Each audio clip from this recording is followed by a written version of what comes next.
Olá, sejam muito bem-vindos a essa aula de História. Meu nome é Renan Alves de Lima e sou estudante da Universidade Veiga de Almeida, estou cursando o sexto período e, eh, como proposta, eu irei apresentar uma aula sobre Inquisição e falar também sobre a mulher vista como bruxa e os assassinatos e perseguições da Igreja. Essa aula tem como objetivo explicar melhor um pouco para vocês sobre como a Inquisição funcionou, o contexto dela e a lógica também dela, né? A lógica perversa por trás da Inquisição. Também vou falar um pouco sobre a questão da mulher sendo perseguida muitas das vezes por motivo nenhum, apenas por puro preconceito e estigmas que existiam na sociedade. Também vou falar sobre intolerância religiosa, que é uma discussão completamente atual, mas que vale a pena ser discutida também quando a gente vai estudar história, principalmente esses períodos. E tendo isso em vista, vamos começar a nossa aula. Bom, primeiro, para começar falando sobre a Inquisição, é preciso a gente também falar sobre o contexto dela ter surgido. E o contexto do surgimento da Inquisição se deu do século XII ao XIII, onde as heresias elas tomaram proporções muito maiores do que antes, como por exemplo os cátaros, né? Mas o que são as heresias? Bom, as heresias são interpretações e questionamentos que vão contra os dogmas tradicionais da Igreja Católica, do cristianismo. Bom, e as heresias antes elas eram discutidas no campo intelectual, né, dentro da igreja, pois elas também não eram muito grandes assim. Mas já no século XI, a partir do século XI, na Baixa Idade Média, as heresias passaram a tomar proporções ainda maiores, com muitos seguidores, e dentre elas o maior exemplo se dá com os cátaros. E os cátaros, eles tinham uma visão dualista, né? E muito também tinha muitos traços do paganismo na visão cátara, dos cátaros. E o que eles diziam? Eles diziam que existiam dois deuses. Um deus mau, que é o criador do mundo material, que criou o mundo e o nosso corpo, tudo. E o deus bom, que é responsável por levar as almas ao salvamento, a livrá-las. Que as almas estariam presas ao nosso corpo. E o Deus mau, quer dizer, e as pessoas que não forem puras ou etc., elas ficavam presas nos animais, elas não iriam ser salvas. E isso era uma completa heresia que é contra os dogmas católicos e a tradição cristã, porque dizia que a criação se deu com um Deus mau, na verdade. Bom, e foi então que surgiu a necessidade por parte da igreja de se criar um tribunal que julgasse os hereges, as heresias e que perseguisse esses crimes, né, que a igreja julgava como crime, contra a doutrina cristã. Foi então que em 1231 o Papa Nono ele fundou o Tribunal de Santo Ofício, mais conhecido como Tribunal da Santa Inquisição. E ele tinha justamente esse objetivo de perseguir e julgar os crimes de heresia. E vale ressaltar também que as heresias nada mais eram do que visões diferentes. Então existia uma forte intolerância por parte da igreja que não aceitava ser questionada. E o Tribunal de Santo Ofício ele tinha princípios também jurídicos romanos. Bom, então haviam torturas como punição para os casos que fossem comprovados de acordo com o julgamento do Tribunal da Inquisição. E essas torturas, muitas das vezes, eram torturas públicas, que elas também tinham esse objetivo de alertar aqueles que estivessem observando sobre o poder da igreja e o que aconteceria caso alguém se rebelasse ou fosse um herege.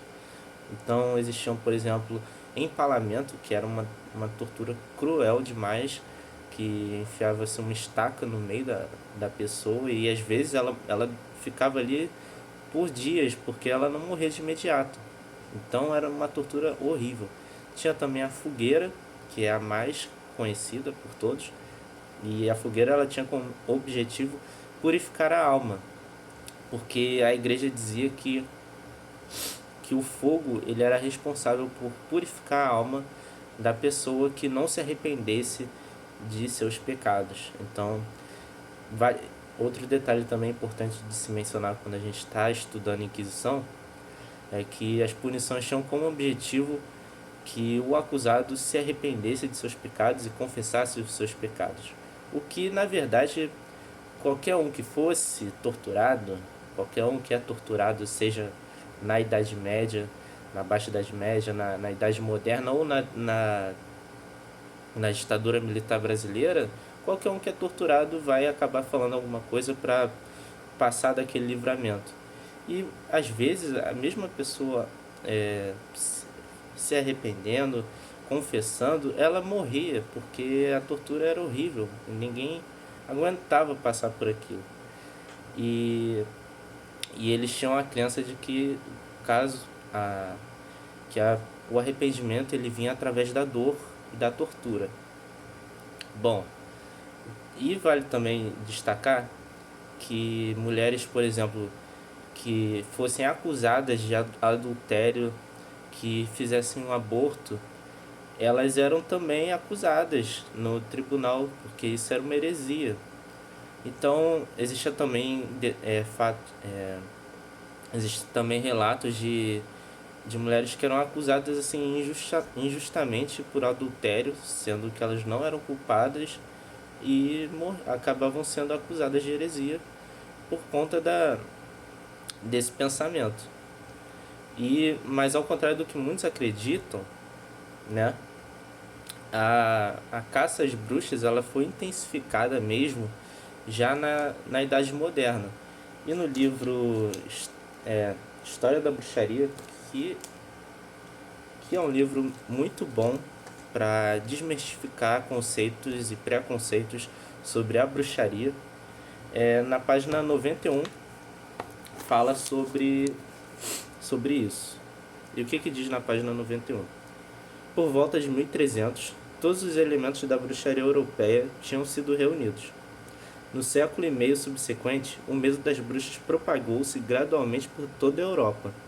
Então, em cerca de 1450, no fim da Idade Média, o medo converteu-se em obsessão febril, que redundou numa caça que duraria mais de 200 anos.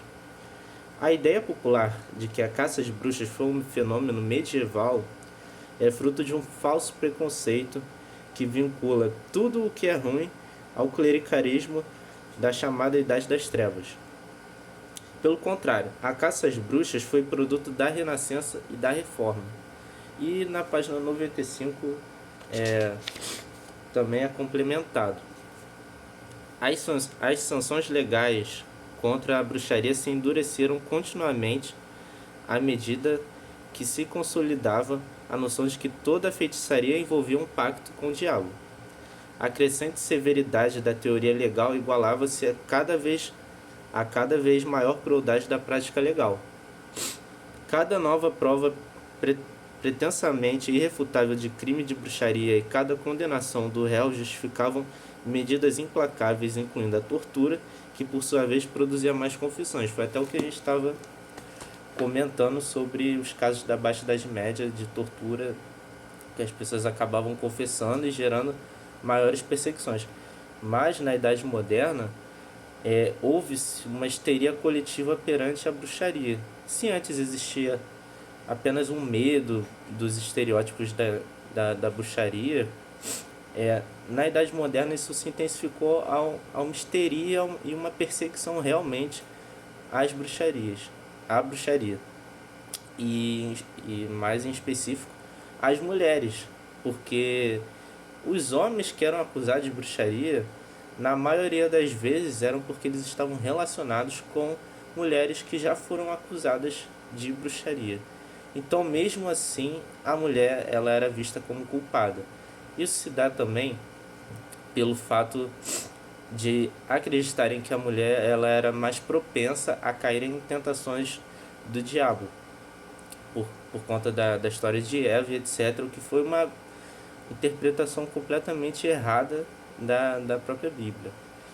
E o que acontecia para a mulher ser julgada como bruxa. Para se compreender melhor o porquê disso, é preciso ressaltar que a mulher do século XV ao XVIII ela era vista apenas como uma administradora de seu lar, como uma ferramenta para se ter muitos filhos e também para servir seu marido e também os valores cristãos.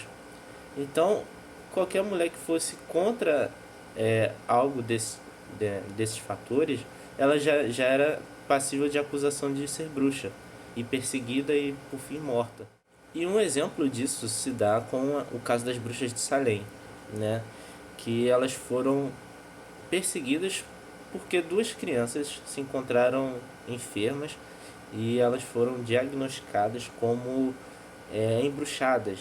Então acreditava-se que o fato delas estarem doentes era por conta da ação de bruxaria.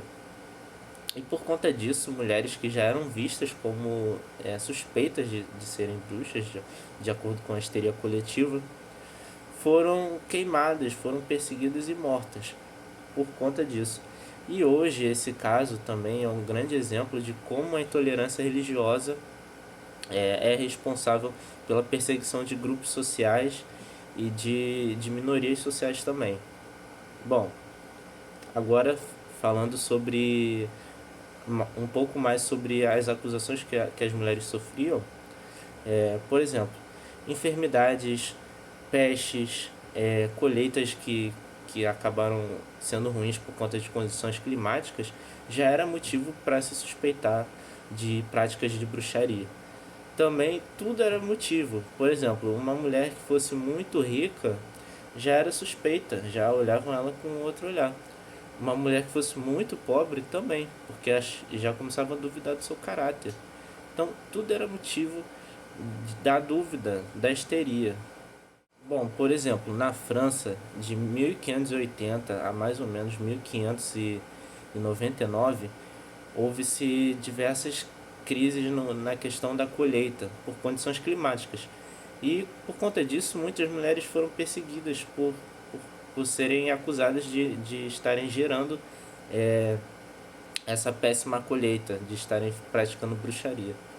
Então, para finalizar essa aula, a gente finaliza com a ideia de que a Inquisição ela não se deu apenas na Baixa Idade Média, ela teve início na Baixa Idade Média, mas ela também repercutiu durante a Idade Moderna. E também eu irei falar um pouco agora, para finalizar, para a gente compreender melhor o que foi a Inquisição, sobre o símbolo da Inquisição.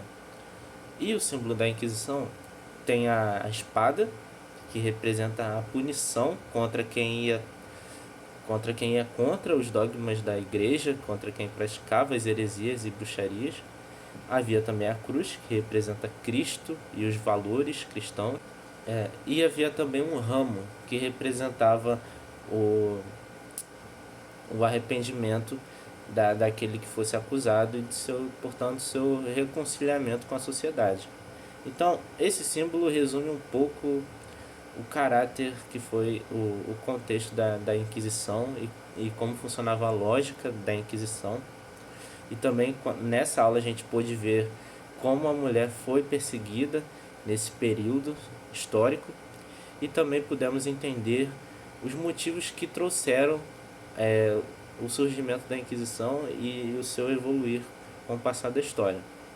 Eu espero que vocês tenham gostado da aula. Muito obrigado por assistirem e vejo vocês na próxima.